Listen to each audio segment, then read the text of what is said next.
Good morning, folks. This is dust pushed up from an exposed bed of a drying lake. The full image and article are linked below.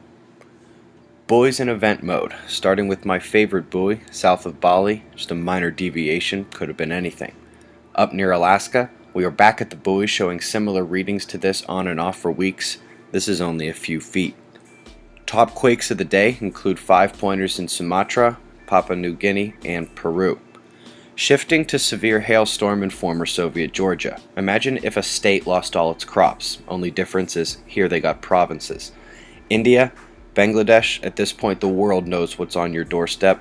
Say hi to the cyclone. The sheer off west across to Africa has Somalia in a widespread flood that has begun claiming lives in the struggling region. I expect their reign to continue for days.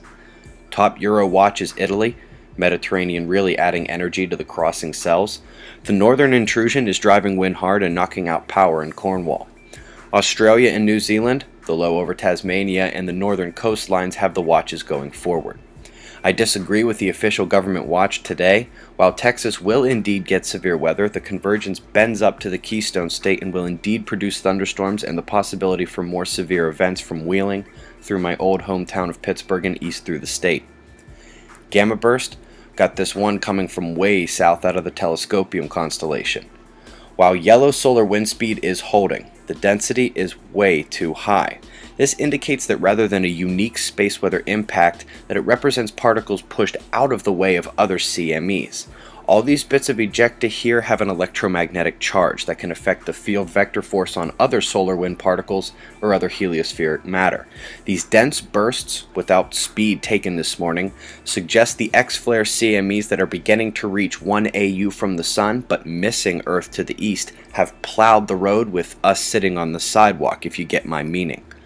One real magnetic jolt we took from it. A little more concerning is the lack of rheometer data. Hopefully that comes back today. Yesterday's energetic particle flux is still rising. The high energy proton event causing minor radiation increases at the poles needs to be watched for spikes today. Umbral field still twisting around but opening as a coronal hole enters on the south in red. Folks, we got yet another X-class solar flare. We'll go straight to the sunspots. The largest region popped EMS before cresting but has decayed since then.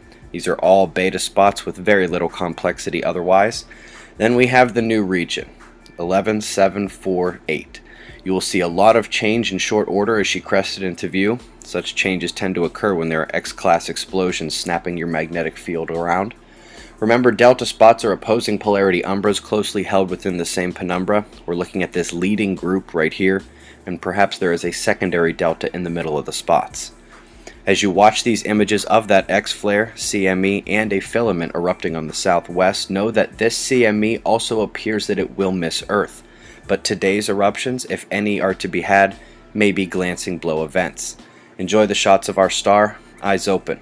No fear, it's 6:35 a.m. Eastern Time and that's the news. Be safe, everyone.